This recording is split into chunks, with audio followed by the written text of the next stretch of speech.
Yo, step up. Place best, this moment's ours. Summit up the mountain, feeling the powers. Counting gains, no shame in it to win it. Roll the dice, double down, life's a limit. Kings on this court, ruling the game. From the top of the world, calling my name. No hesitation, just celebration, it's sight. Raise the stakes, we're living for a height. Yeah, hit the summit, best high. Watch you grow. This the life it chose. And we are live. The Line is Hot, your new favorite and best show every Friday night here on the Built-in Buffalo Network. I am your co-host, Shawnee V, aka SV the Don, joined here by my PICs, my partners in crime, Evan Moneyball Marsh, and of course, my co-pilot, as always, Boston Mike. What the hell is up, boys? Happy Friday, TGIF. TGIF, let's go. Another week. I just want to bring some World Series love to my Red Sox. Come on, baby. Wild card hunt. I'm taking it. Where are they right now? How many games are they in the wild card position right now? Well, they're losing right now. I knew you were going to ask me that. They're down 3-0, I think, still to the Stankies, which I guess we can call them that, right? I mean, this is you can call them this is a family show. Fair enough. Let's see here. If they lose tonight, I know they had a game up on them. Let me see. Standings. But anyway, we will look at that. We're supposed to be joined live with Marcus Doughton. Unfortunately, the hybrid has some previous things to take care of, but he did kindly give us his picks. And we know how we felt about the Bills game. We talked to him, obviously. Can you guys bring his spirit and his energy on that? Hey, we'll do our best. Oh, yeah. We're going to try our best. He did. He gave us his picks. He's dealing with some family stuff. I don't know. I mean, we're not going to go into it too much, but he actually had a death in his family. So he was unable to be with us, but we're hopefully everything, shout out to him, prayers to him and his family. And hopefully he'll be back with us next Friday. So that's what he is. Nice. And they are 1/2 back right now. If they lose today, they'll be 1.5. It sucks. But they had one in hand on us, but whatever. Okay. Nice. So I think we should get right into it. I know last week we had a long show. Everybody, thanks for sticking with us. Coming back, everybody. We are going to run with our first segment, and we call that the field position. And we are going to be live on the Built-in Buffalo Network every Friday. We'll try to get a time down. We're dealing with some schedules right now. We got some very important people on this podcast. Evan Moneyball Marsh, he's got a lot going on. It's tough to nail him down. Of course, Marcus obviously has his thing going on. We love you, Marcus. Prayers up to you. Let's get right into it, fellas. Let's talk about the Bills. The Bills. Yes, sir. What a game. A squeaker of a game, we know. Indeed. What'd you guys think? You want to take it away, Sean? Well, I'll just say this. I mean, this is technically it's a fantasy and it's a sports betting show. We were not all inconclusive as far as in parallel on what we wanted. I think I was the one that picked the Ravens. You guys all had the Bills, and nobody won. That spread was a 1-point spread, and so none of us won. Everything was a push. We all pushed. That was horrible. Ridiculous. But yeah, man. I mean, it was a game. If you go back and watch the show, it was definitely the Zay Flowers game. Zay Flowers had led all receivers in week 1. You called that. The Bills' defense was pretty terrible. They got lit up by Coach Sean McDermott this week, and I expect to see, and we'll talk about the picks later, a much more spirited effort on the defensive side of the ball. But, man, what could you say about Josh Allen putting the cape on when he absolutely had to? There's no way that the Bills come back and win that game down 15 points and within under 5 minutes left without Josh Allen, and he did. He put the cape on. He shows why he's the MVP, and in my opinion, arguably the best player in the NFL today. Definitely, if not, top 3. I would say right now he is the top player. But yeah, it's just I hope to see a little bit better effort. Nice to see the offense really show something, and Keon Coleman really starting the ball. I'll talk a little bit about him more later. But yeah, they kind of spread the ball around quite a bit.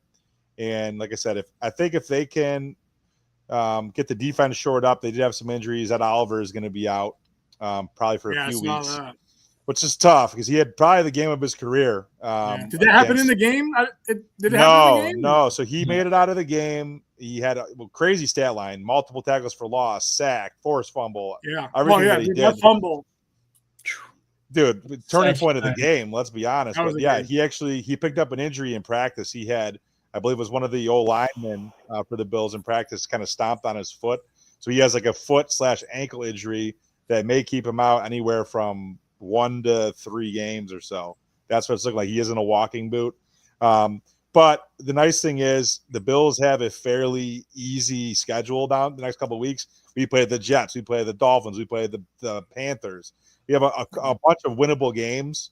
So, I mean, the good thing is you got some of your younger guys like Dorian Strong starting at corner opposite of Christian Benford. He got thrown right into the fire and came out of it pretty well. He did get beat by Zay Flowers on one play, for sure. But you're testing some of your depth, and it's going to bode well for you. You know, later on in the season, you have some battle-tested depth as you move forward. So if you're going to have some guys out like it at Oliver, at least you're playing some teams that we shouldn't really be having any issues. The Bills' offense, I expect them to be putting up at least 30 points every single game. So looking ahead to the next 3-4 games, whatever it is, I mean, they should have no issues winning these games. Nice. Marsh, what'd you think, Marsh? Yeah, I mean, it definitely lived up to, game of the week. I have to put that label on that game. It's impossible to look anywhere else. That might be game of the year. Already. I hope not, but maybe, yeah. It's definitely in contention for comeback of the year, no doubt. But for sure. Yeah, like he said, there's no other quarterback that I would have faith in that situation like I do with him. And I was leaning the side of the Bills covering, but I also took the value of just betting their money line. So they still made me happy regardless with that comeback, which is nice. But it made me a little sad. I gave 2.5. And I moved the line. Listen, and that's how much. Listen, I moved it towards the Bills, and I got boned. Yep. Getting greedy. That's what they want for those games, dude. It's so justifiable to make it a 1-point game, and that's exactly what it ended up being. So, I mean, it's still just such a great way to start the season, though. And I had that feeling that you kind of talked about it, Sean, how. Who's more hungry and who wants it is going to overall come out and make that statement. And I was so happy it was our side to actually. Right. Well, it was the Ravens for 3 quarters, but they showed the Bills. They stuck with it. They stuck with it. And some ups and downs in that game. Right. There certainly was. It's just the end result is all I look at, man. Yeah. Well, I'll tell you one thing. I had a couple good plays on Sunday. The Bills game was not one of them. As I said, I had -2.5. I just figured a field goal late tie game. Didn't think they'd be down 2. So I kind of saw it playing out the way it played out. I had Josh 40 rushing yards in a parlay, over 40 rushing yards. That's it, 40 rushing yards. Boston Mike called me complaining so hard about this pick. Oh, I'm going to go right now. I'm going to tell you right now. Get into it. When you have Josh Allen and you're down 15 points, you got to make a play, my friend. I needed a scramble. That's all I needed was one more scramble, and I couldn't get it. So that hurt my feelings. Let you down. Dang. Yep. It did let me down. I know. And I can tell you why. When you go back, what did you learn, Boston Mike? Boston Mike learned that the Bills don't kick extra points. And that was bad because I lost by 2 points. And how many extra points did they pass over? Right. 3. Well, it's like you know what happens? It's a snowball effect. Right? So they missed so they missed the first they took one. Points off the board, didn't they? Get a field goal? Okay, yes. So they made the extra point, and then there was a penalty, a defensive penalty, and McDermott decided to take the yardage and be half distance to the goal, and then didn't get in. And then basically every time they scored after that, they were chasing the point to kind of make, get the full 7-point, lead per touchdown. So they were chasing it, and then they didn't get it 3 times. Why you go for it the first one is just scared.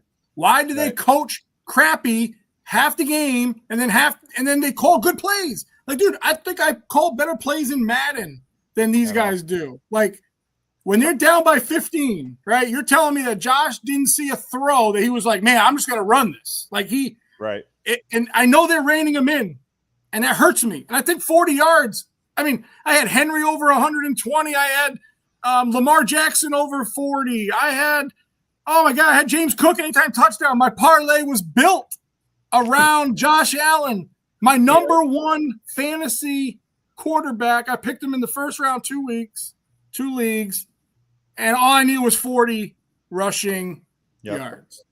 I know. So my rant is over. Congratulations, Bills. I still think the Ravens are a great team.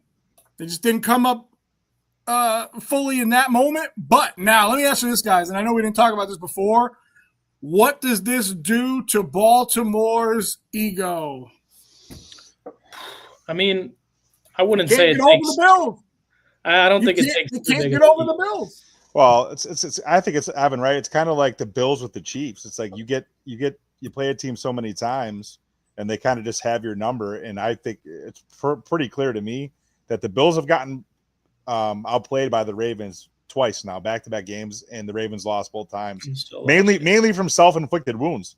Yeah. Obviously, we know what they did in the playoff game, getting the tight end that got the ball knocked out in the middle of the field, and then them dropping the 2-point conversion. And this time, it was allowing the Bills to score, getting Derrick Henry, who never fumbles, getting the ball punched out. And then really they needed to make one drive and knock the ball back to Josh Allen, and they couldn't do it. And they even though the Bills got beat all game on defense, they were able to really make 2 plays, punch the ball out, go score, and then get a 3 and out and get the ball back to Josh to go get a field goal. Yeah. So, one thing I have to point out when you're looking at the the level of caliber teams these teams are, it's like, right now you can say that the Bills definitely are owning them and having that, late surge comeback, whatever that is, that's still going to deflate the ego. But over time, I look at it like, even if you're looking at the Bills and the Chiefs, similar type of teams that are battling it out, over time, you still had it to where the Bills, it didn't seem like they could ever beat the Chiefs, and it was always those late mistakes. But now you look at it, and we're probably going to be favorites against that team. And it's like, over time, it is just adapting and figuring out what that is making you lose, and then adjusting. And I think that could be down the road for them. And I think it is, like you said, just, those last drives without a fumble or things like that, where they certainly could have won. So I don't think it diminishes them over an entire season of like, we have no chance here, type of thing. Right. I think it's just psyche, man. If you go into battle 4 or 5 times in a row and you don't come out and do the way you want and play the way you want. I mean, think about it, man. Football, when they run out for the fourth quarter, they're waving the 4, right? That's the money quarter. Yeah, are you a primetime player or are you not a primetime player? I think that the fourth quarter defines. Josh Allen obviously has it in him. But for some reason, like, you got to the offense just takes it off a little bit. Like they come out, they score, they look great, and then they kind of back and forth, and then they fall into that lull. I think they fall into that lull almost every game I watch. I mean, it's just it's frustrating. It's play calling. It seems like hustle sometimes. Right. And then all of a sudden it's like, well, shit, the boot's on our face, and now we gotta, get up and run, and like, I don't know, like, is that the way that you want to be motivated the whole year? I mean, obviously the defense is not where it should be, but they've got some players hopefully coming back from injury, and can they right the ship, Sean? What do you think, bud? Yeah, I think, and real quick, I want to get, John Robert, thanks for the question, asking who our third D tackle is. So yes, so Mathis, it's Fedarian Mathis, former D tackle from Alabama, Crimson Tide, John. Okay. So that's who that is. But yeah, I mean, they have a bunch of players coming back from suspension. So we have both, let's see who it was, Ogunjobi, who also is our D tackle, and then I forget who the other person is. Someone else is coming back from suspension as well. Oh, Hoyt, who's a DN. So you got 2 guys that are suspended, I believe, both for 6 games each. So they'll be coming back after the, I believe, week 7 bye. But yeah, I mean, they have a good amount of depth, and like I said, also let's not forget 2 quick things. Number one, from a defensive perspective, Max Hairston, who you invested a first-round pick in, you expected him to win the job and start. Obviously, he got hurt during right at the beginning of training camp, and he just basically lost all that time on the field to get acclimated to NFL life. And then obviously Trey White being out. I know he's a little bit old in the tooth, but he's still been a very good player, all pro guy, first round pick by this regime in Sean McDermott and Brandon Beane. So obviously a guy they know well and expected him to start. And like I said, you're battle testing this depth. You got these other guys coming back, but you also are allowing for your rookies like Deion Walker and TJ Sanders to get some playing time. And all these things are going to just make the roster just better prepared moving forward. Yeah. So I think it's good. And the other thing the point that I've been making across doing the pod circuit this week was, I said, I like you guys to answer this question, and please feel free to comment. I mean, we want to get everybody's comments in and be able to kind of read and have everyone contribute. But realistically, what offenses in the NFL are either better or B, more well-rounded than the Ravens are this season? I mean, they're right in the conversation that we might not play a better offense than them. And obviously it's not a great matchup because of the physicality in the running game with both Lamar and Derrick Henry. So like I said, I think you're going to see a step forward with the defense this week playing against, and listen, the Jets got players. Mike and I, our backup fantasy quarterback, the guy that we love, Justin Fields, played his ass off. He's got his boy. He's got his boy he played at Ohio State with. And they already had a nice touchdown connection.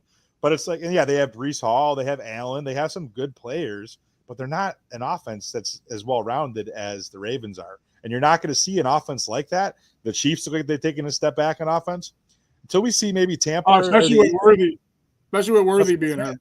That's what I'm saying. Rashee Rice is out. So you're not going to see another top-flight offense that they're going to play until, I think, again, Tampa and Philly. So it's all good. Remember, they lose games to Jacksonville. They're not, dude.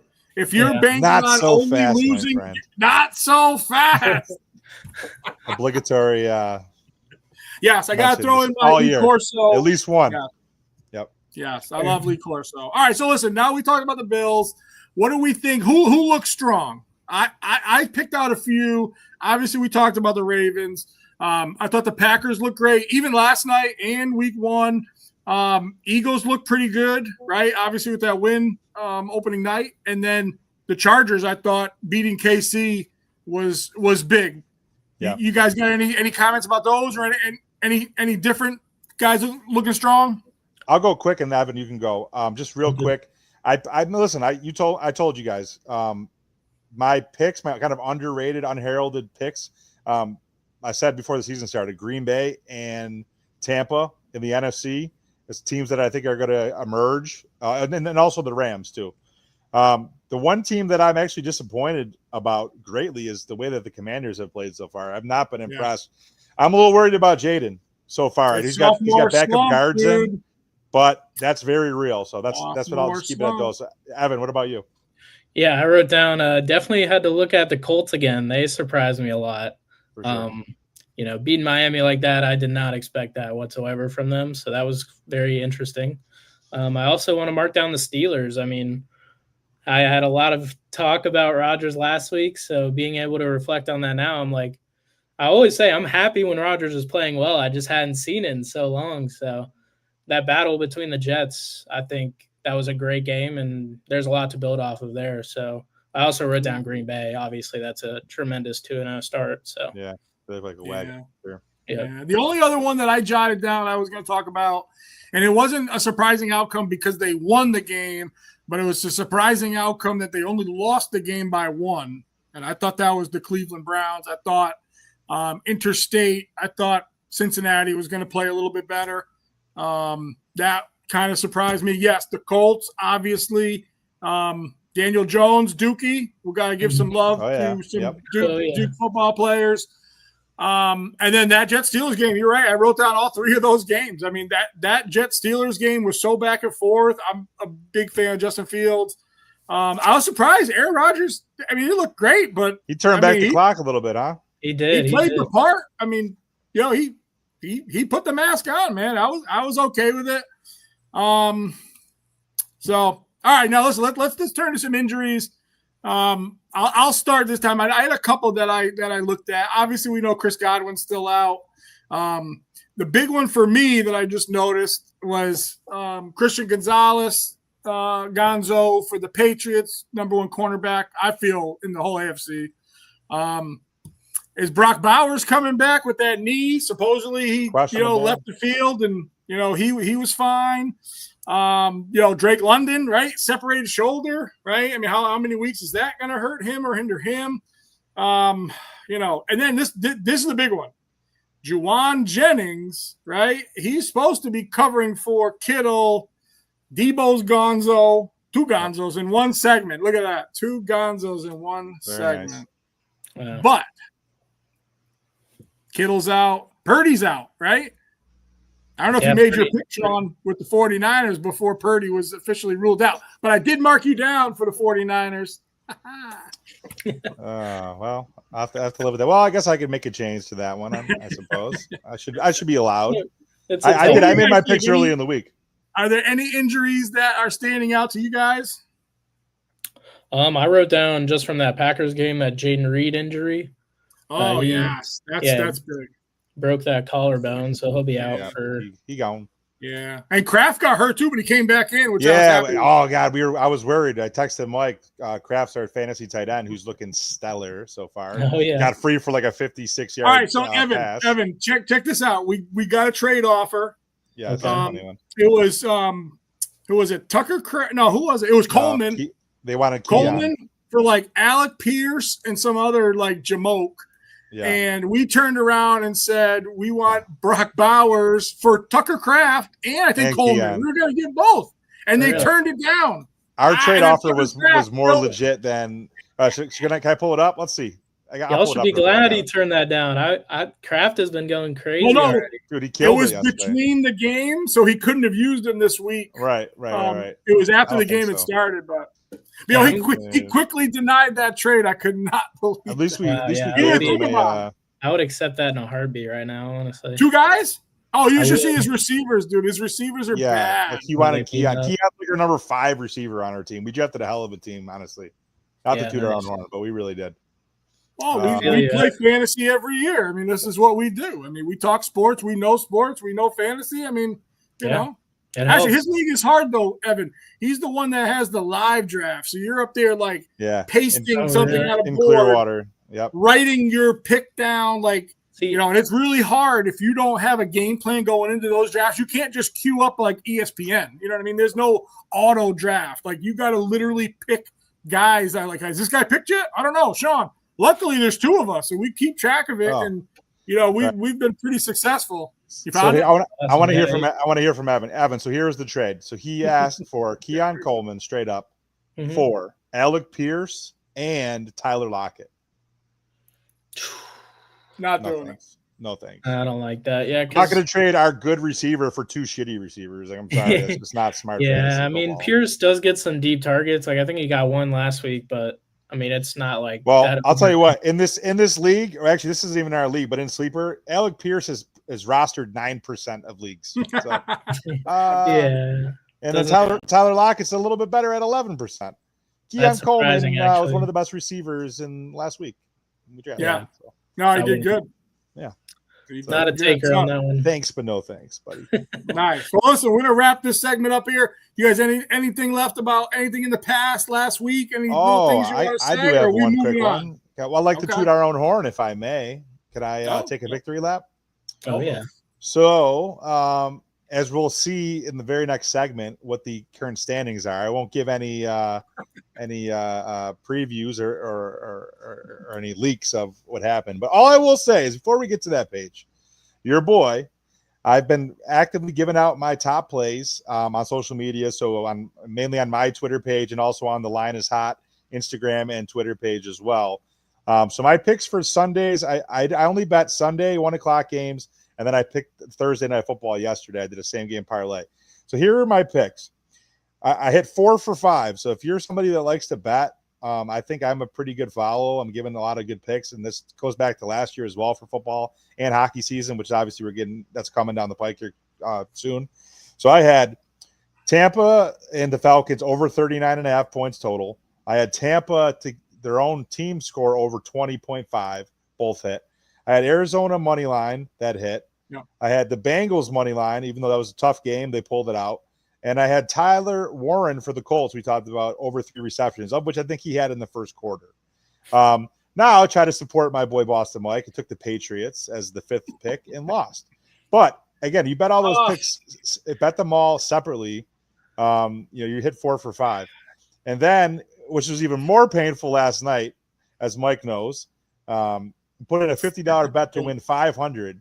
Actually, I think it's 550. So 10-1. Here's where we were last night for the Thursday Night Football. Deebo Samuel, 4+ receptions. He ended with 7. Yeah. Second week in a row, he had 7. We had Green Bay plus 3.5. Obviously, that hit because they won the game. And under 4, and that was really never in question. It was 17 points by halftime. And then, even granted, it took it till garbage time, but I had Deebo Samuel anytime touchdown. So if you stayed up and watched that game, they threw him a little cross or he broke a tackle and got in. So that was the last thing we needed, except the Larry last pick, which Mike and I debated about this one. Josh Jacobs, who we debated back and forth if we wanted to go under the carry amount, which was at 18.5 carries, or under his yardage amount, which was 80.5. So I took the better of the 2 options in retrospect. I took Josh Jacobs under 80.5. The Packers went into that last drive. If you watched it, he had sitting at 72 yards. He then, I think he got 1 yard on first down in that last drive to take the clock out. He then lost several yards on second down. And then they basically played off, and he had like a 15-yard run on third down to go to 84. Yeah. So, again, that was 50 to win $550. That was 11-1. We had 4 out of 5 bets and only lost it by 3.5 yards. So whenever you see me put these bets out, I obviously feel good about it. Follow it on Linus Hot in my personal page for SV the Don NHL. We're doing good, man. So I want everyone to win money. All right. Awesome. Hey. All right. Well, hey, that was the field position. I think we know where everybody stood from last week. Now we're going to start talking about this coming week. This segment we have is called now the Fantasy Forecast. We're going to do some waiver wire ads. All you guys out there, 18 teams, 18 leagues, 10-team leagues, 12-team leagues. Start sit. We got some viewer emails in. I have to say that again. Viewer emails in. And listen, if you want us to talk about your questions, you can live tweet us, Instagram us, whatever during the show. Email as well. You can also email us at summitsportslive@gmail.com. So we did get some emails this week. Let's do this. Let's start with the start or sit guys, and then I will throw a couple guys out, and then you guys tell me what you think. You want to do that? Let's do it. Sounds good. Run it. All right. So let's see. So first one we have my man Jay Labassiere from Pawtucket, P-Town, Rhode Island. He wants to know, should he start Kyren Williams or Kenneth Walker? What do you guys think? Definitely going to have to say Kyren on this one. Playing the Titans, I think it's more of a dominating matchup for his team and can definitely sit there and easily get over, an 80-yard hump and a tutty for you. I think that's RB1 status if I've ever seen it. 100%. Yeah, that guy scores a ton, dude. Totally agree. I'm not going to debate you on that at all. With Evan on that. Kenneth Walker gets hurt too. You never know. He does, man. We were going to draft him on our team for fantasy, and he's okay. Kyron's a all right, J Boss. Start Kyren Williams. Boom. All right. Second one we got here from Brandon in Corfu. My man, he wants to know, should he start Jerry Jeudy or DJ Moore? I'll go with Jeudy. He wanted me to help me win a lot of games last year. I picked him up off of waivers about mid-season, and he was in my starting lineup pretty much all year. So I'm a fan of what he's been doing. So I would go Jeudy. He was respectable last week too. I start him in a league. Yeah, he's my flex.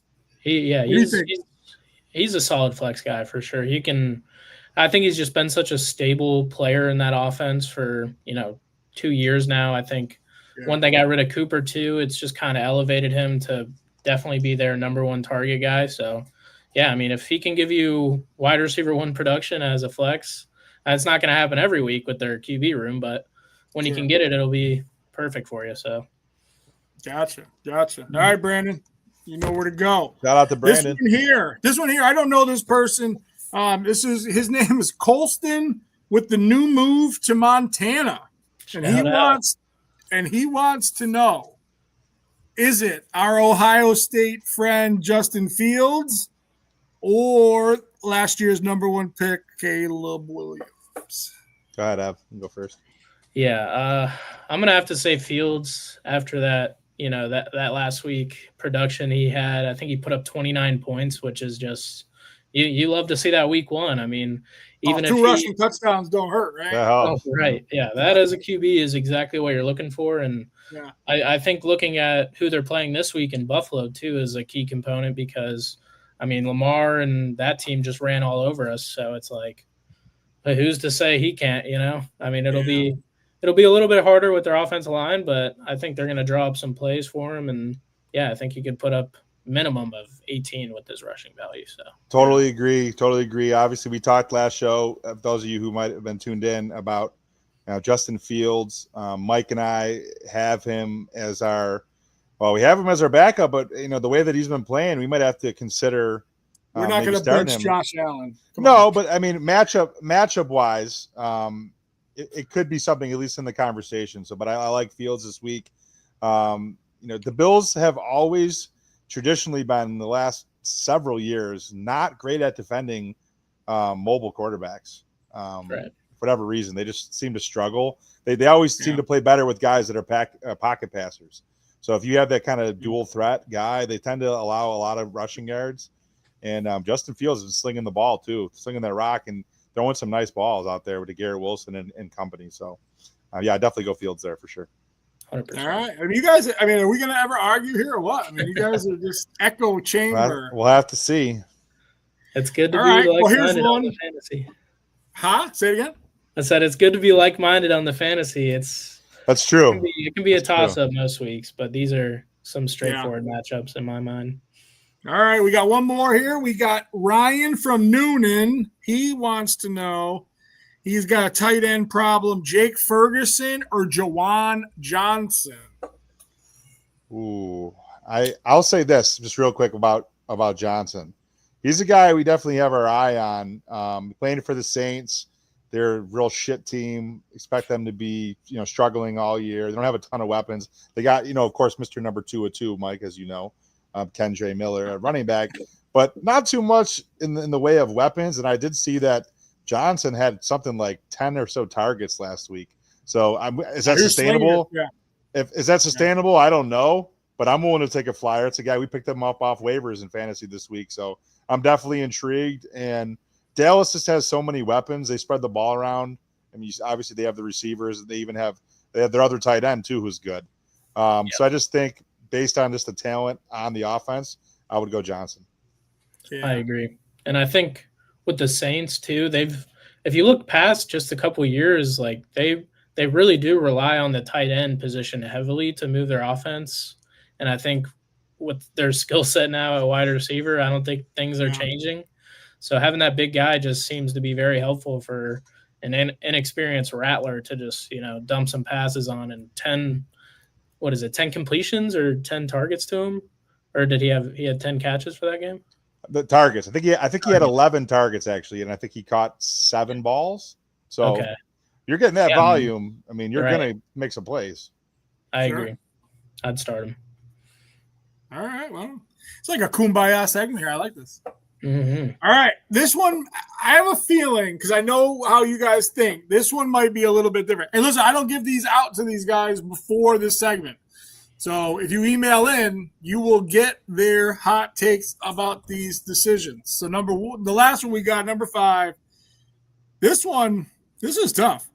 Joe Burrow and Patty Mahomes. Oh, I have some thoughts on this one. You start though. So this is just something that I know. I'm a big Joe Burrow fan. I respect Mahomes' game, although I would say in the recent history, like in the last season or so of games, Mahomes, I think, has, in my humble opinion, taken a back seat to Josh Allen and to a lesser extent, maybe Lamar Jackson as the best quarterback in the league. Mahomes has the hardware. Can't take that away from him. But I happen to know, by being a Joe Burrow fan, and the guys obviously did his thing in college, won championships, but not. Very rarely does Joe Burrow have 2 weeks in a row, if ever, of having a subpar game. And he didn't have a great game yesterday. They narrowly escaped with the win over the Browns. I think this is the game against kind of a suspect Jacksonville team that Joe Burrow and Jamar Chase get on a heater. And I just think because of that and the injuries that Mahomes has at the receiver position, and obviously Rashee Rice being out for quite a while, I like Joe Burrow to maybe be the best play in fantasy at quarterback this week. No. Not so fast. Oh, no. Do you have headgear? I wish I did. Do you have a Patrick Mahomes helmet to put in?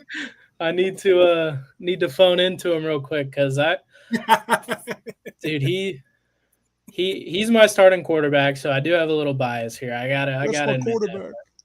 That's my quarterback, man. Starting out though, he got me that Friday matchup, a little bit earlier than some of the other players. He got me 26 points right out the gate. Had me a great start to the week. And I mean, yes, the team he's playing is definitely tough. Don't get me wrong. The Eagles are going to be a tough matchup, endless talent on the defense. But think about it. They won week 1, and then the Chiefs didn't win. That is correct. Yes. True. I just look at the overall odds. I look at, just the betting trends of what people are thinking. And if there was a spot where it just makes you question everything in this league, it could be this one, because I think the Chiefs hype is getting dimmed out a lot already. And I think if they want to make a statement, I think it'll take everything out of their team to do it. But I like where the odds are at right now is all I'm saying. And I think for how he produced last week, still, even in a losing, game where it didn't look like they were clicking on all cylinders, I still like him to go out there and produce me fantasy value. And with Joe Burrow last week, what did he get you? 8 points, I think. Yeah, it wasn't great. Yeah, so for where they're at, I know it's a tough matchup, but I just trust facts right in front of my face, and I don't know where that Bengals team is at right now. So Fair that's enough. my take. So we'll see. What really one game only out of all of them. I'm sorry. We're at odds. And I'm sorry, guys. That question, and I always want to attribute, because that was a great set back and forth. That was from Chris Maz in Richmond. Shout out, my boy. Shout out RVA. We love RVA. Richmond in the house. All right, so let's wrap this segment up with some waiver wire ads. You lost week 1, sadly. Maybe close, maybe not. Maybe you had Kittle. Where are we going? Waiver wire, go. I got 3 quick ones. I mean, if you're lucky enough, we would have had to been on this first thing Wednesday if this guy miraculously didn't get drafted, but it's possible. I've seen it in some leagues. Keon Coleman, obviously. I predicted at the time of our draft, the live draft we did in Clearwater, with Toddy and the boys there, that I said when I got up, and Mike, we might have been off the live stream at this point. I got up and I said, addressed everybody in 12-team draft, so the 11 other owners in our league, and I said, Keon Coleman, and I expect him to get at least 8 to 9 touchdowns this year, no sweat. And he showed it. I mean, granted, I understand it was a fluky catch off a deflection, but dude, he made a ton of awesome plays. He went over 100 yards in his first game. Josh is looking for him, and it looks like he may be. And I know a lot of people drafted Shakir ahead of Keon, and I understand why. But those of you who actually are Bills fans have kind of seen the emergence of Keon coming. He just has a higher floor in terms of this athleticism and some of the bigger plays he can make. And as I know, Shakir has made some awesome after the catch type plays where he's pinballed off of guys. But I mean, dude, Keon's is a monster. Shakir's got to, as you've seen over the last year or two, he's got to score from a ways out. He doesn't have the big body to be running slant and really be that effective in the red zone. He's catching balls and basically breaking tackles and getting in scoring from 15, 20, 30 yards out, however it's been traditionally. Keon is a guy who's legitimately run a slant in the red zone, do a fade. He could break, literally almost ran through an arm tackle of a pretty damn good safety against the Ravens last week. So I like Keon if he's available. You could probably pick him up and start him immediately. And then two other ones. Quentin Johnston, I know he's the third receiver right now on the Chargers, but he had 2 touchdowns in week 1, so obviously he's attractive. And then obviously also the aforementioned Juwan Johnson for the Saints. We talked about him. Anytime you can get a guy with 10-plus targets, especially at tight end, if you were maybe an owner of Bowers or Kittle, and you need a guy to replace and start, you could do worse. Oh, for sure. Absolutely. What do you think, Evan? Yeah, I've got a couple highlighted. I definitely like Daniel Jones to pick up as a little backup QB option. I mean, if you need him to fill that QB1 slot, I can't even think of any quarterbacks, but maybe Brock Purdy is your QB1. Yeah. Throw in a little Daniel Jones action. He had some footwork going. I'm pretty sure he put up over 25 points. So he's a great starting, and I think he's only rostered in about 20% of leagues right now. So super flex too, Evan. If you're in a super flex, so you can start him in your super flex. Yes, pretty very good. true. 20+ points. That's great. Yeah, so I like him. I also like Hollywood Brown with the Chiefs. He had a 16 target game. I'm sure a lot of people have already gone and picked him up, but if he's not taken, definitely a solid target for the Chiefs moving forward. And against, a Super Bowl team this week, I think he's going to get a lot of action. So that's very solid. And then final guy I have on my list is Kayshon Boutte with the New England Patriots. Oh, my boy. Yes, he's a little slept on still. I think, they kind of were working him in last year. And, this year, to me, I don't think they've made enough, improvement yet for another guy to step up over him. And I think week by week, he's just going to kind of be that sleeper guy of getting you over flex value constantly. So I like him as an early week pickup. So awesome. Interesting. Right, That's real quick about Boutte, Mike. Mike, I know you'll appreciate this. I can't exactly remember where to attribute this to, but I did see when I was looking at some interesting prop player bets for this week. Boutte, I don't know who put this out there, but Boutte to go over 100 yards receiving plus 850, and somebody threw it out there. Wow. So it's interesting. Throw a little something small on that. Let me think about that. Let me chew. Yeah, on I wanted to bring it up to you. I wanted to see what you thought about that. Obviously, I didn't come up with that, but somebody did. No. Oh. All right, wait. Thank you guys. Hopefully we won you some weeks or we helped you out, gave you some insight. Now, this is the funny. We have to go to the results. We did pick. And the result. We pick every game against the spread every week. So I'm going to show you the week 1 results. Now, these guys don't know. I grab all their picks and I throw them in a paper in a pile and all of a sudden they just know how many they won. Now, the only thing I will preface by saying is that I should be in the lead more than I am. And I always say that because I should have made the Bills get 1.5 instead of 1. So we all pushed on the Bills-Ravens game, unfortunately, because they only won by 1. Right, and I had the Ravens getting a point, so yeah, none of us won.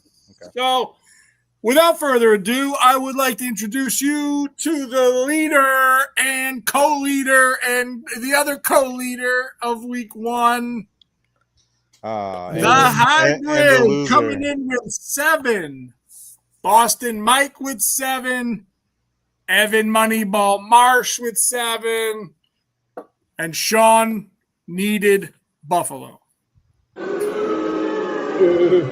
I booed myself on that one. You know what, though? Like I said, I prefaced this. I said I gave you guys the winning sports betting picks. It's 8 out of 10, 80%. Okay, I'll come back. It's a long season. Okay, it is. Hey, listen, week 1 is tough, especially with the spread. Week 1's usually my worst week. This week I just had 7. You guys had 7. It could have been 8 if we tied 8. Whatever, it's all good. Whatever, as long as I'm 1 ahead of you, my friend. That's right. Yes, I'm sir. fine with it. All right. So we do have Mr. Marcus's picks this week. Why don't we get into our picks for this week and see who can separate themselves? Now, last week we went through every team, every game. Everyone picked them. This week we don't have that much time, so we kind of conglomerated them down a little bit. So we'll show you the picks. We'll kind of pick out some of the games. I know I gave Evan some homework. Evan, did you do your homework? I'm all caught up on my homework, Boston Mike. Yes, sir. No, you give hold on. You give a college student homework and they do it. Like ready. That's amazing. All right, so let's get right into it. So we sorted these by week. By time slot. So we'll do the early ones first. We got everyone's picks on the screen. Just so everybody remembers, this is also just it's just a spread. Spread. It's not straight up. Yes, we picked and we're going to use ESPN. They do have point spreads. We'll never have any ties anymore. And then when we're done picking, Sean will be giving live from the treehouse. Billy the Kid has given us some bonus picks for the week. We're going to give his picks out, shoot them up. We need some gun. Billy the Kid, shooter. Yes, all right. So here is what we think starting at 1 o'clock. So we got Bengals Jags. You can see who's taking who. Obviously, this is with the spread. The spread on that game. Yeah, Mike, do you want me to read the spread, actually what it is, or do you got it? I can do it. You can do it. It's fine. Yeah. Just give me a quick second, just so people know for reference what the spreads are. Okay. In case they didn't know. Hold on 1 second here. All right. So I believe you sent us a picture. I got it. Okay. Sorry, guys. Yep. All right. So starting first game's Jacksonville, correct? Yep. We're doing Jacksonville. Okay. So Cincy's -3.5. Okay. So we got a couple. So we're split on that one. Next game we got New York and Dallas. Dallas is -5.5 at home. Okay, we had one lone dog here. That's why I make up my ground right there. Would you like to explain that pick? Yeah, I just am not that impressed by Dallas. I think that the Giants' defense line is really a strength. I really like Scapo. And I think that it's a division game more so than anything. So to get almost 6 points in a game that I expect to be close and kind of a grinded out game, and I think that the Giants D line will get after Dak. And it's mainly just this division game. I like taking the points there. I totally agree. But I didn't Detroit. pick not so fast. Not so fast. I got so we got Detroit at home is giving 6.5. Unanimous. And I'm glad none of us would have picked the Bears. Stinky Bears. Same thing. Rams -5.5. Tennessee. Yep, you can see we're all over the Rams. Getting to the rest of the 1 o'clocks. Let me get out of this screen here. Let's see the rest of the 1 o'clocks. Here we go. I'm still not changing. No. The hybrid. How is he picking the Dolphins? Didn't you tell us last week that that's a shit show? He did. He literally told us they were a despicable, disgraceful organization, and then turned around and picked them. Interesting. And the crazy thing, you asked me to do my homework, and I got to chip in for this game because, last week I was on the Dolphins as well, and there's certain games where they get in your head and they trick you. So I've done a deeper dive for this game. And everything that you would expect of the public to see from that awful performance of getting whooped by the Colts, New England only has 27% of the total bet on their money line right now. And they're a small dog. It just doesn't add up to me. And I think it's going to be another one of those games where the public is going to keep getting punished by Miami until something changes there. So that's my deep dive for that. We do play subpar at Miami early season, hot field in the sun. I took the Patriots. No AC on the sidelines. I know from Bills that they put you guys in the sun, let you bake over there on that sideline. Yeah. Sucks. And then here's the one I was talking about. Yes. New Orleans and San Francisco. So San Fran -3.5 here.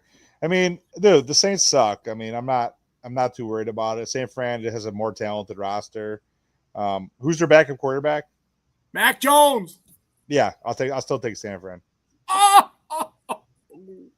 I I'm going Saints, as you can All tell. Now, this next game shouldn't be a surprise to anybody because everyone picked the Bills. Oh, who didn't pick the Bills? Boston Mike didn't. Oh shit. He's a hater. He's a hater, bro. Hold on. -6.5. Until the Bills don't let someone score over 35, I might take points, especially in a rivalry games. I'm not saying the Bills are not going to win. I think the Bills will win. But what spread was I working? Isn't that exactly what I just said about the Giants game? You're giving me the same exact reasoning. Same analogies. So that'd be my only thing. I think the Bills will go 2-0. They will eke out a victory. I just think Breece Hall, Braylon Allen, I mean, they got a good – and it's a different talent. It's a different rushing attack than Baltimore too, right? It's pretty similar, though, with Fields as well. Like, it's pretty similar. Yeah, but it's multifaceted. He's going to run – listen, he's going to run when the backs are turned. Right? Yeah, they're not going to just come out and I think and Breece Hall is a different runner than Derrick Henry. So if when you're nervous to get run over, now you got to chase this guy down, right? Breece Hall is good. So like I said, I just think they keep it close. Obviously, we're all picking the Steelers. What was that line, Sean? 3? Yeah, that one. Hold on a second. Steelers are -3.5 at the time of. Yeah, I don't know. Seattle just, you know what? I'm more picking against Seattle. Yeah, agreed. And like I said, Rodgers played awesome. He did. You can't take that away from him. Do I like the guy? No, but he played great. Yep. All right, rounding out the 1 o'clock, we got one more game. This one, the spread is like 11.5. Wow. Baltimore getting 11.5. Division game. I said Boston Mike and I on the division game. You know what? I had to take the points. Not for nothing. It's a lot of points, but I'm sure that's the biggest spread of the week. It is by far. By far. And did we not just talk about? Well, we talked about the game. We talked about Burrow. Dude, Cleveland's D is legit. They're a legit unit. I think they're a top 10, about top 5 defense. And I know the Bengals didn't play great, but that is also a division game, and Cleveland was right there. So you're telling me you're going to give them 11.5 points in a division game? Of course, we know the Ravens are a much better team. Probably even we'd argue that they're a better team than Cincinnati for sure. The one thing that, Mike, we talked about this game. We picked this game earlier in the week. There was a report that Lamar Jackson was a little banged up from the Bills game. He had some kind of a calf injury. So with that being said, and with the way that Cleveland can get after it on the defensive side of the ball, 11 points sounds pretty good. For this game, I agree with the divisional matchup. I agree it looks on paper like too many points for how good the Browns defense is. So I understand that, but with these type of games, I look at it. I think the Ravens are -820 was the last I saw, Money line? Which is just -820. Let me check. I'll check right now for you. Yeah, but it's like insane what they're setting it at. So that's just.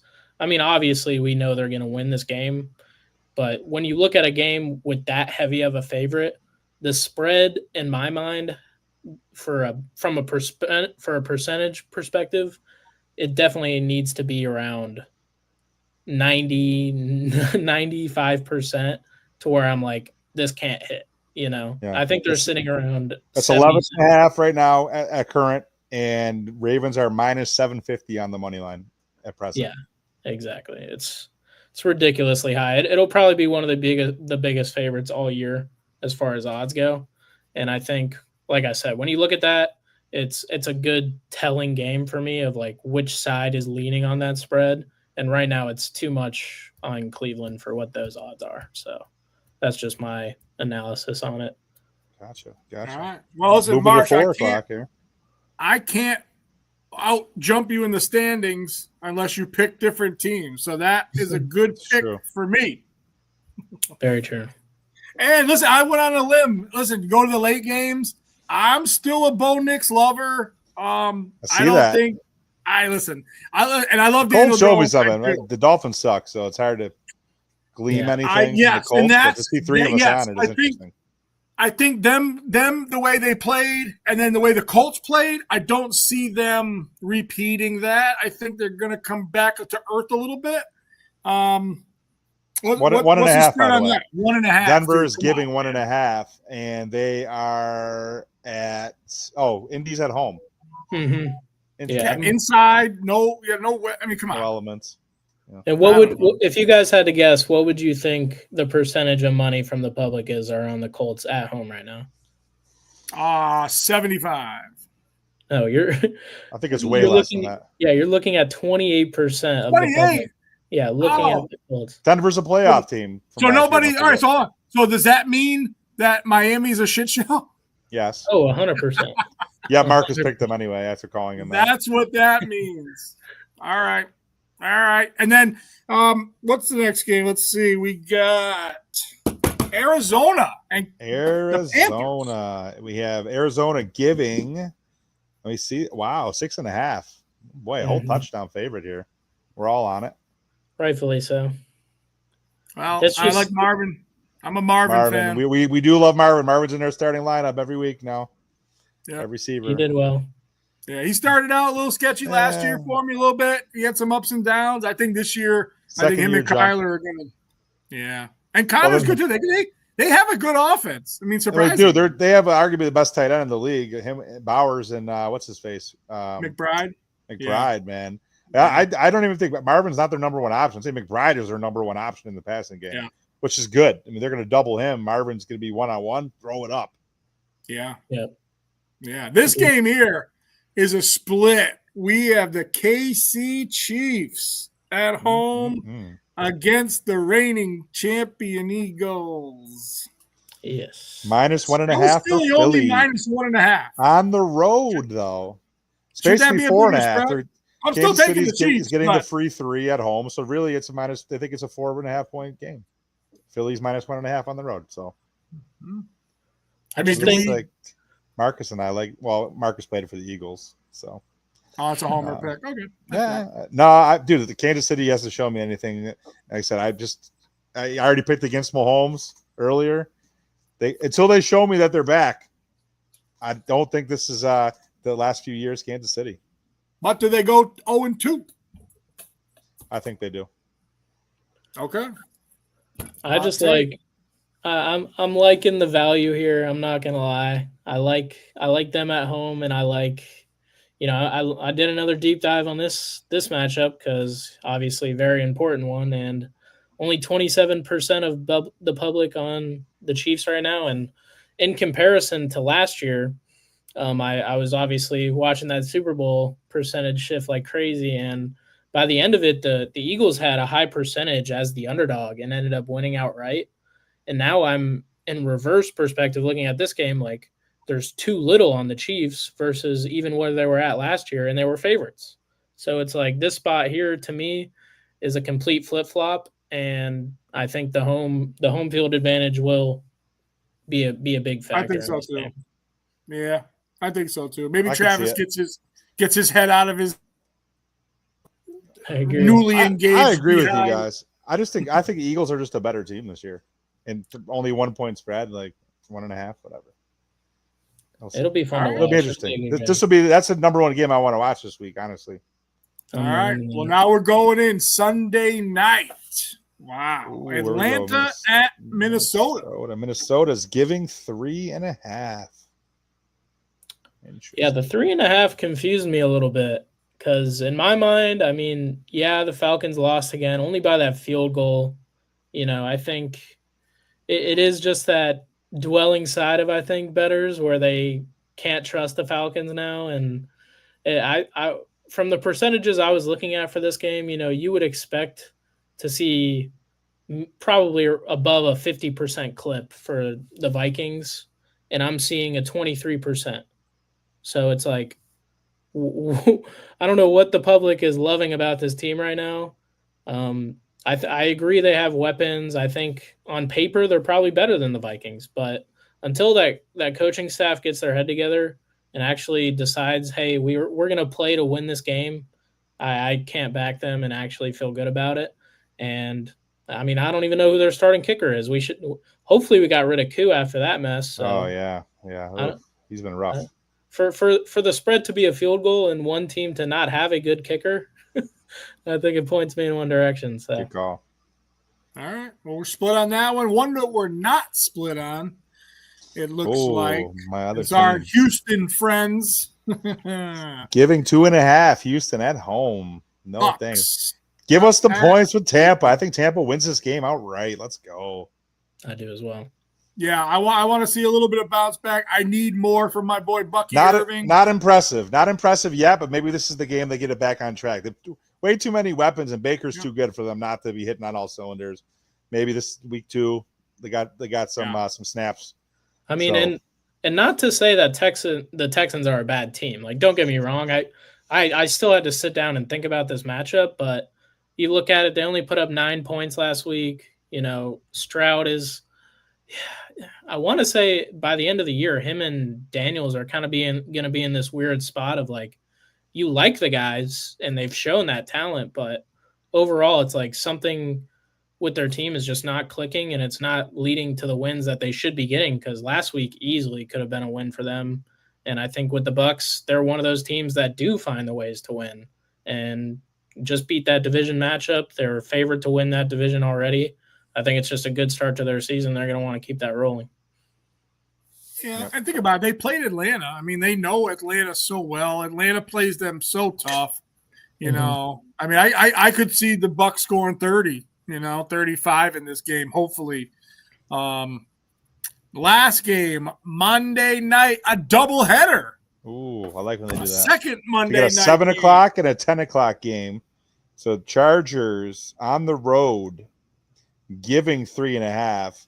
Oh yeah, I like. And you know what? Not a far trip. Listen, no, not at all. You're right about that. But you know what? I'll tell you this: the Raiders screwed me yesterday out of winning that bet. They knocked off the Patriots. And I like the Raiders. I think they look good. They're at home, and you're going to get 3 and the hook, 3.5 points. That's why I took them. All right. The hook is definitely in play for that. No doubt. I did look at that same thing. I just think this Chargers team, man, I see them as a deep run playoff potential team after that Chiefs win.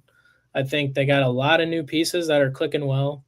McConkey obviously played great. I'm liking Hampton's value. I still think if you're looking at it from which of these teams has the better running back, I think at this stage it's hard to tell.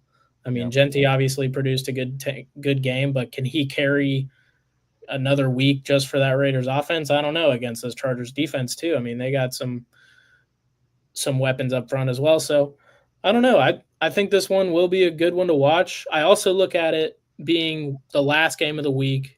I think there are a good bit of games this week where there's so many underdog potential that by the time we get to this one, I think it's going to be, with the Bucks winning on that same night, I think that favorite's going to come out on that last game is essentially my edge for that one. So I can see it.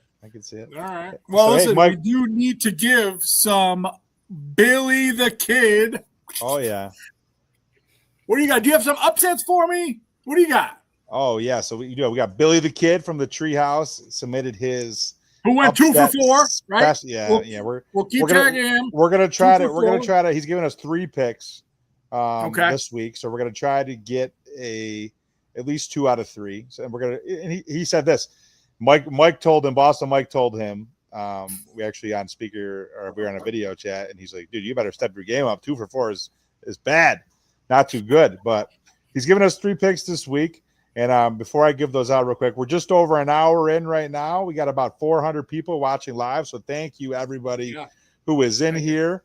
Please feel free to comment any questions that you may have, whether it be about, just the sports betting games. We're going to be talking some college football as well in a little bit. But the NFL, college picks, fantasy questions.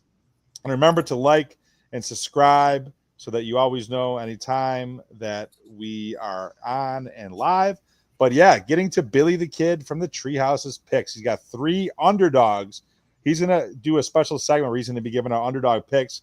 I don't think any of these are too crazy, but nonetheless, I mean, if you were to parlay all 3 together, all at plus money, you're going to get a nice payout. So Billy the Kid's got money lines for the following teams this week: the Patriots, the Colts, and certainly last but not least, the Tampa Bay Bucks.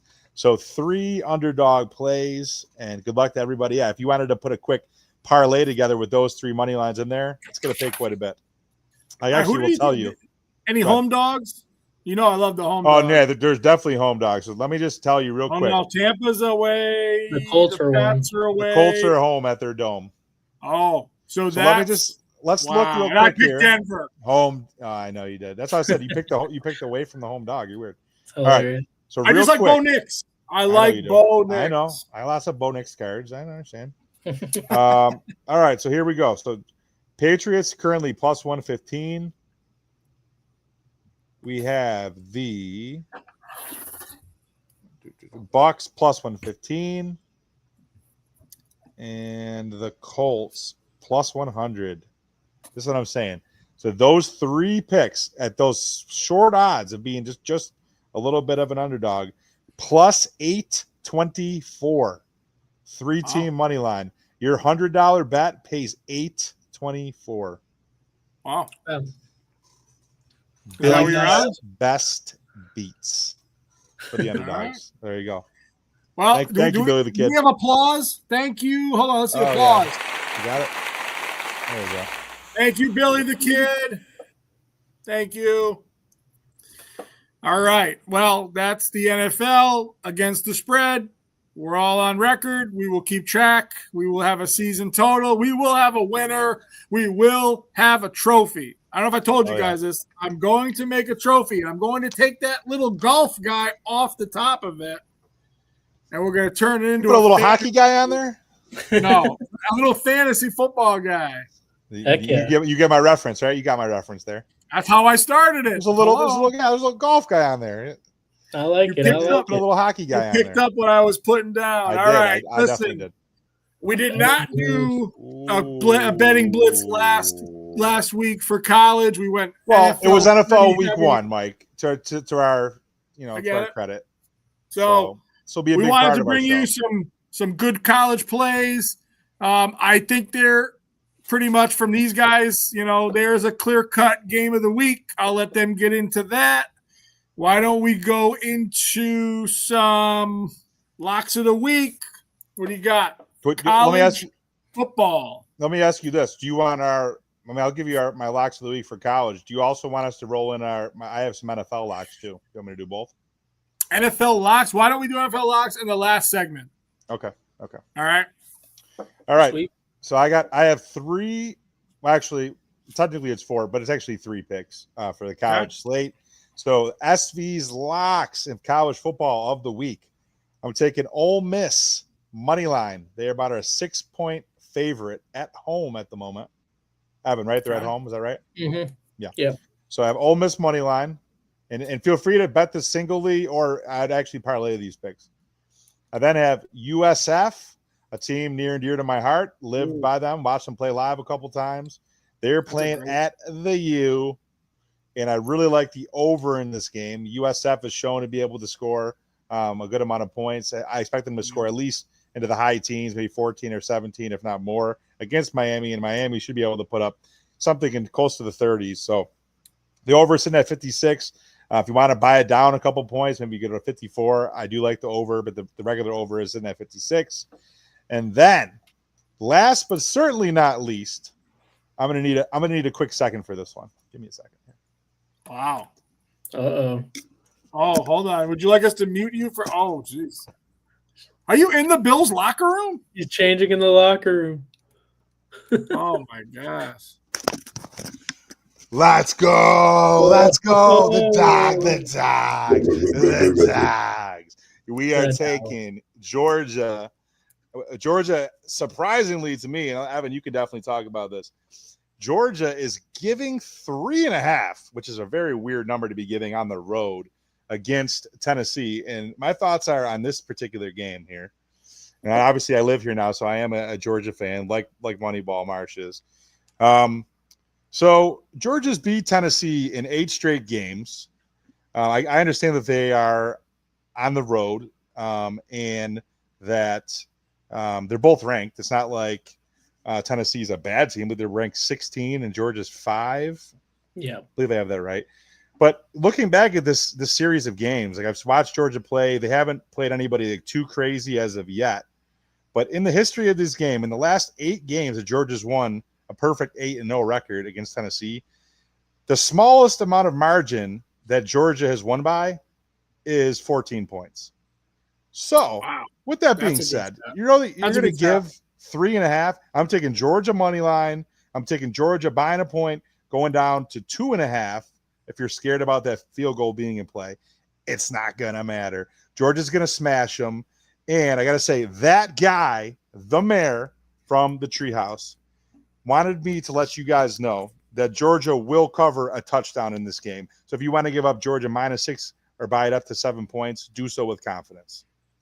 Right. And this, like you just proved, dude, this isn't even us. You know, obviously I stay in Athens. I've been a Dogs fan almost my whole life, but the absolute reign that we have over this team is something I don't see often in any sort of sport.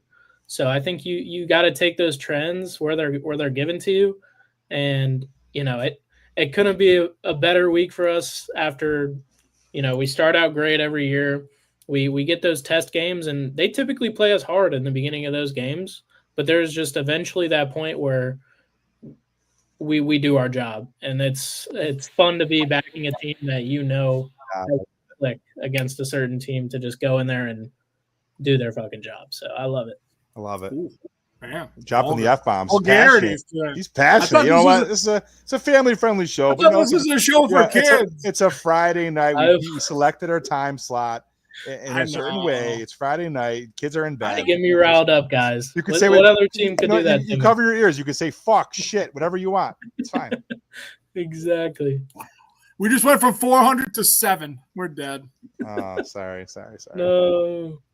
No, we love Georgia. Top play of the week, Georgia Bulldogs. Let's go. And you know what? In a week that Marcus is going through some personal trials and tribulations, it would be nice to see his team get a nice, solid victory, win a top 25 type of game.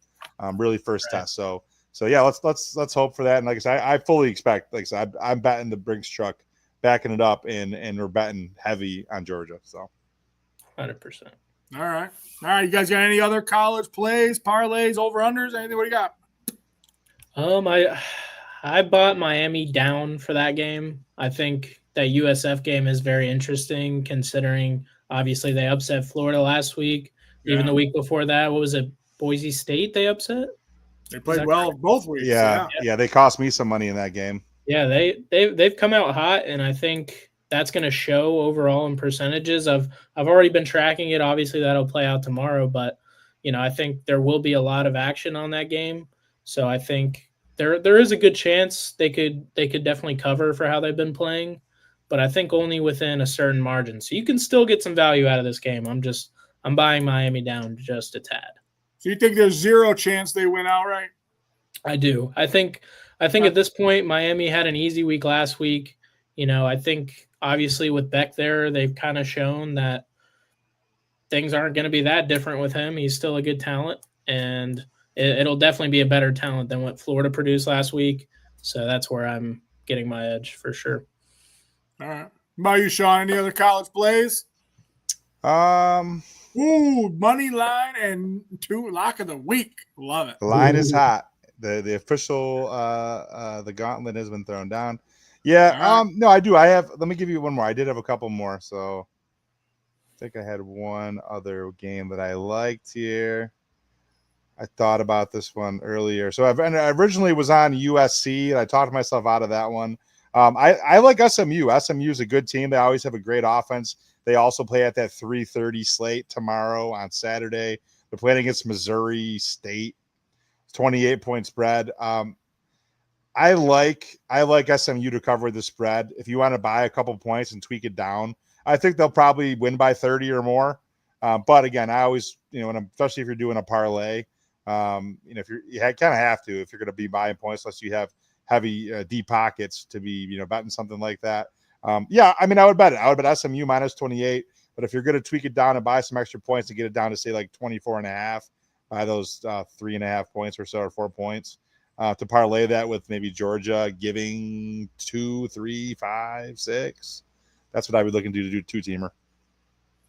Oh yeah. All right. Well, I want to talk about this new bet that we have going on this Survivor pool. Ooh, yeah. Let's do that. Just so everybody knows, we're about to come on the show. We have a little bit of a back and forth. We talk some shit to each other. We laugh, whatever. And then Evan throws the gauntlet down, challenging us to $1,000 a person. Nice little pot. Nice little pot. Marcus is not here. We will pick our team today. I'll pick mine. I'm sure you guys can pick yours, right? These are quick picks, right? They should be. We give it a quick. We give the people a quick explanation about what it is we're doing. Of what a Survivor is? Sure. Yeah. Evan, take it away. Yeah. So Survivor pool is essentially you're going to be picking one team that you think is the lock of the week, and once that week is over, you cannot go back and pick that same team. So we're going to be tracking, week in, week out. We only have 4 people here, but it'll be interesting to see, what matchups we think are the highlight of the week. And if it's just one of those things where it's fun because that's supposed to be that game where you have no doubt in your mind. And when inevitably something happens, it's always a good talking point. So I think it's an exciting new addition and also just keeps you on your toes about, where your mind's at. So I love it. Normally, if you don't know, you normally pick against certain teams, right? I remember a couple of years ago we picked against Carolina. Yep. Yeah. So, are you ready to throw one out there? I mean, I can go through right now. I'll give you a lock. Let's write these down. Remember, you can only use it once. You have to always be strategic too. Sometimes with this, Yep. All right. You got to use the teams at the right times. And you said once, like they said, the guy said once. SV, Moneyball, Boston Mike. All right, somebody throw it out. I'll look at mine. Let's see. I'm between 2, so you guys go ahead and go first. Give me a second. All right, I'm picking Arizona. Okay. Mm-hmm. Hence, I pick against the victor. I was just about to say, I see your strategy right out the gate. I gave it away. It's not a bad one. It's not a bad one. I'm gonna follow up with the Bills this week. Oh, you're wasting the Bills? Oh man! Already, I want to survive week 1. I know. It's always the I'm toughest. getting cute here. What you got, Shawnee V? There's an 11.5 point spread out there. No, I'm gonna take Detroit. Okay, so all right. So we each have 3 different teams. We'll let Marcus pick them out, and we will track this going. And how about once we all lose and we start over?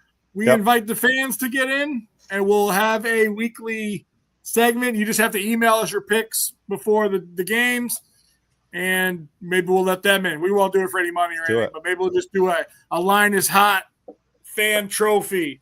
And I would say, if anybody watching this loves sports as much as we do, and you want to sit in this seat and talk with us and to all the people out there, shoot me an email.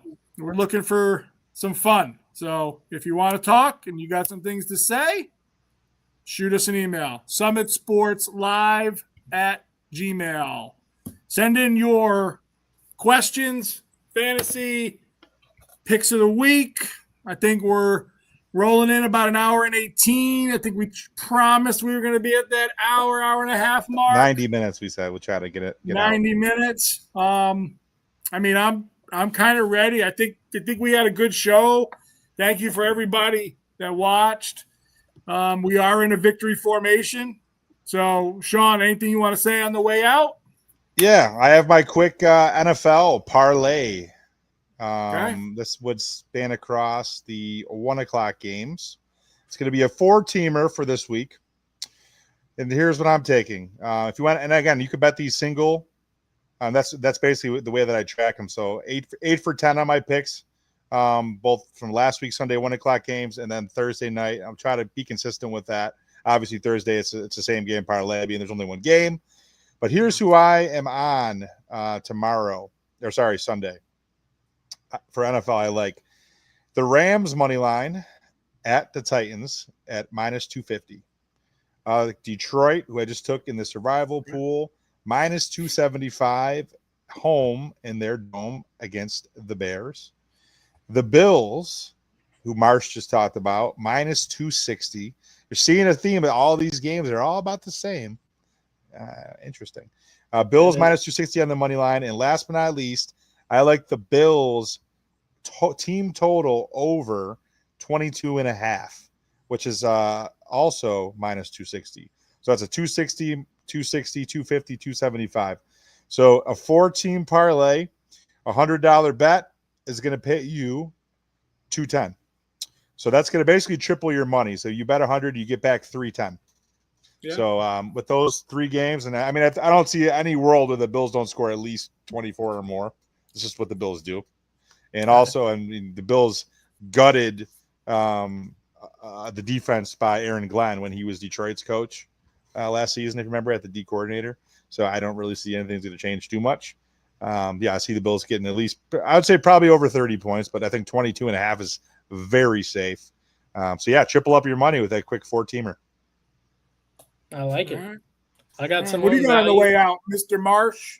Yeah, give me in some victory formation. About to take this knee for you guys. I like the Lions money line straight up against the Bears. I'm pairing that with the Vikings money line against the Falcons, and then I'm also going to be adding in the Colts money line at the end. So I think plus money, huh? yeah. All 3 of those together, you're getting plus 345.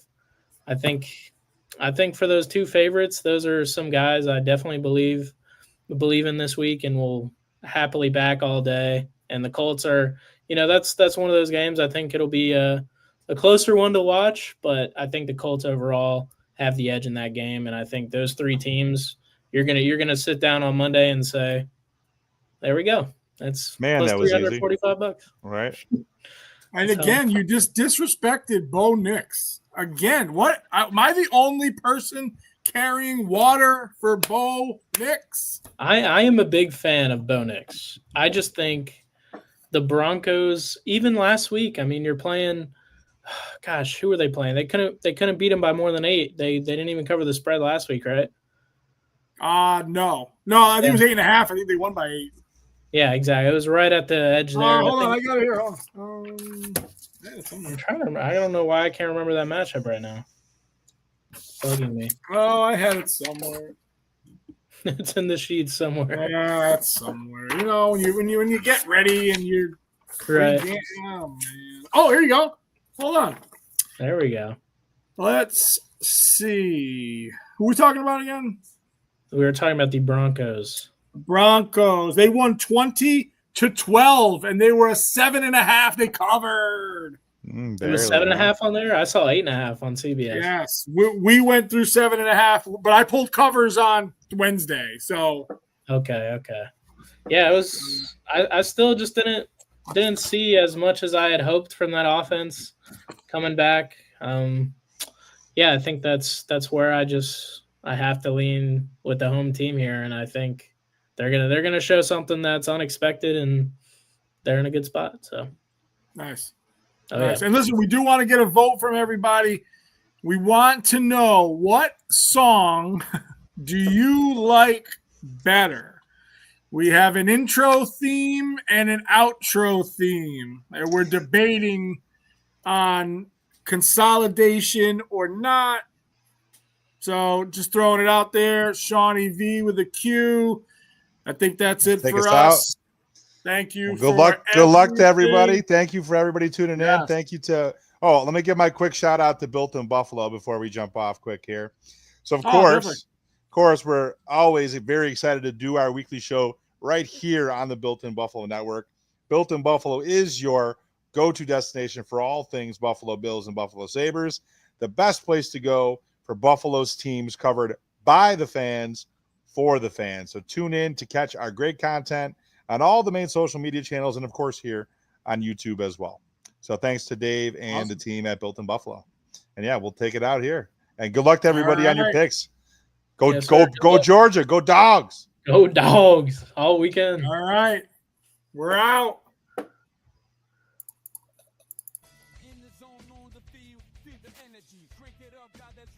Now crank it up a little. Well. boots on. Step by step we climb, like we're climbing mountains. Feel the time, unstoppable forces break the mold. Moving fast like legends told.